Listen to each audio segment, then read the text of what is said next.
Hey, welcome back to Evil's Comics. This guy right here is Evil Mike, or if you prefer, just Mike. And this is going to be my new comic book day pickups from November 2nd, 2022. It was a big week for this guy right here, which is always a great thing.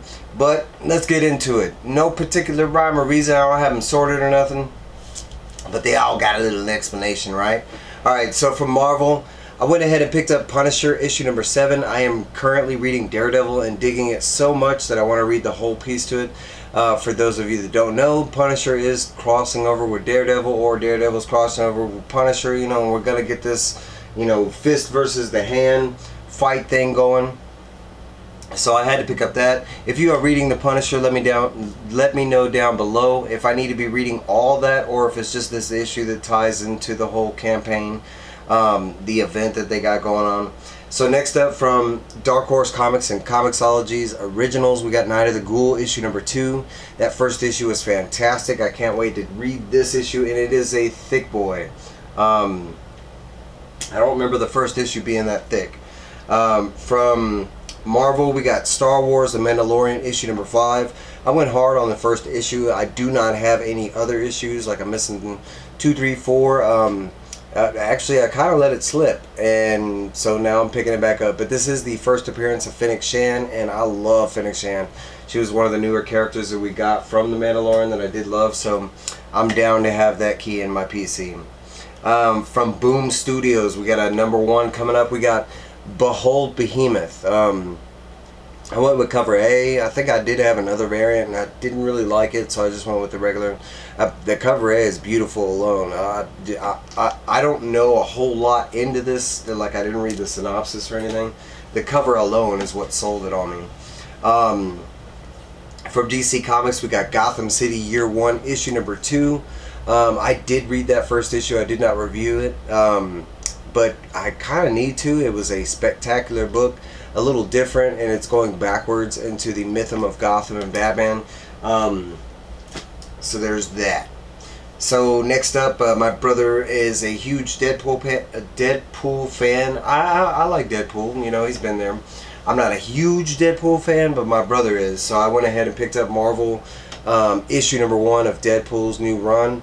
I don't know what variant this was, but out of all the variants they had, it was either this or the Liefeld variant, and I didn't really like the extreme Deadpool that they had on the cover. So I went with this one. I like this one better. Next up, a big book, and that instantly sold out at my comic shop, but luckily I have it on my subscription box. We got Batman issue 129 with Failsafe on the cover. Another book that I'm not reviewing, but I will soon because Sheena keeps bugging me for it.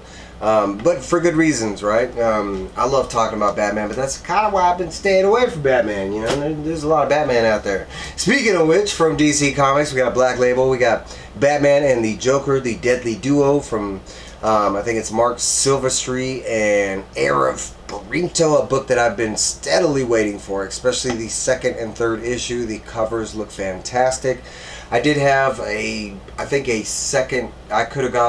was the Capullo cover, which is Joker on it, but I kind of wanted all of them on there. And plus that, there's this new figure that's over here, so I'm kind of hoping that is somebody new and not just somebody in a cloak. Next up, a big book. If you've been following me for the past 2 years almost now, I got really into Marvel's Korean superheroes that they had introduced us to. Togoki, Silver Fox. So I went hard on Tiger Division. I got this variant. It's not cover A, but I don't know what variant it is. I didn't look at the artist, but I just like that they're all on there. This being the first, you know, run with the team. But I also picked up my boy. I love this dude. But this is I want to say it's like the trading card variant, because that's what it is. It's basically like a big size trading card. But that is the Tagoki, you know. But he's my dude. I love that guy. Him and Silver Fox. I like both of them. I almost went with the Peach Momoko variant. It was really nice, but I didn't really know that character that she focused on, so I stayed away from it. Next up, from Dynamite, we got Vampirilla versus Red Sonja issue number 1. I went with the Perillo variant. I think it's just cover A.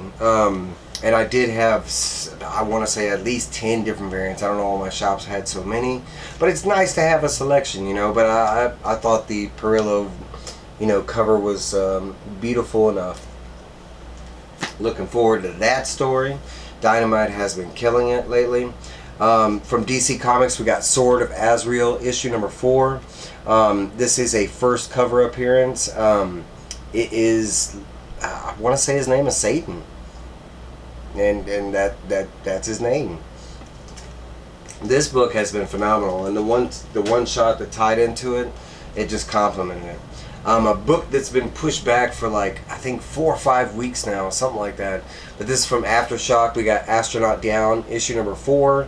I only had the one choice cover. I was just happy enough to get it. So we'll see where that goes. For Marvel, we got Predator, issue number 4.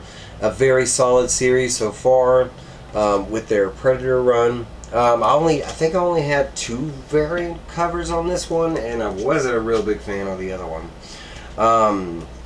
This one is a title that I might drop very soon, but I'm kind of waiting because I've seen some covers. I've said this before, and the covers look amazing.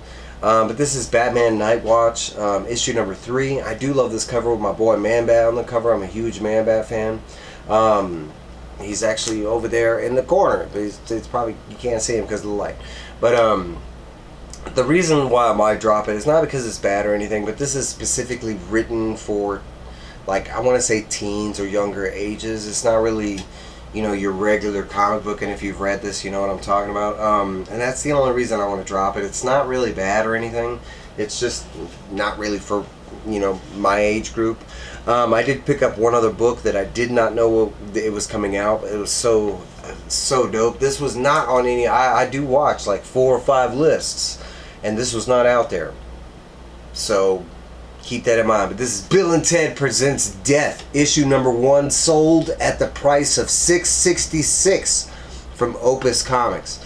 I had to grab this. I have been collecting all the Bill and Ted Roll the Dice. I am missing issue number 2, I think.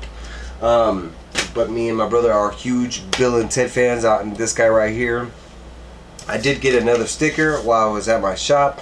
I ended up getting the replacements. I thought that was pretty cool. I do know the replacements. There are a bunch of bands in there that I don't know, so I'm kind of hoping I get, you know, a bunch of bands I do know, or maybe bands I can look into.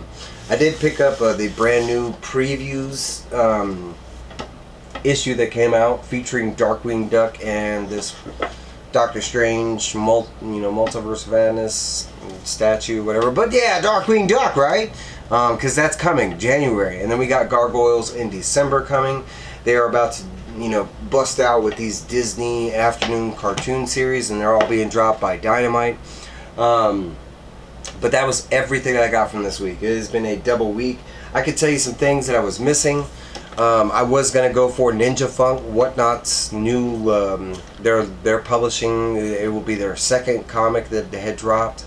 I did pass on the first one just because it didn't really fit this guy right here. Nature's Labyrinth. I was kind of sketchy on that one before because it's not a published company that I really heard of, but the cover on Nature's Labyrinth looked fantastic, and the idea sounded, oh my god, I want to read that book. Let's see what else I'm missing. Siren's Gate, issue number 2, and it looks like I forgot to buy Quick Stop's issue number 1, which is crazy because I remember having it in my hand. I don't know what happened to it. But hey, that's everything that I got. I will have some reviews coming. I know I'm behind on reviews. It's been a crazy week. I haven't been able to record like I've wanted to. But I will have some reviews coming, I promise. Stay on the lookout for that. That's all I got for y'all. Please like, comment, subscribe. Let me know down below what you picked up. What was your favorite from the week? What are you looking forward to? And that's all I got for you. Bye, guys.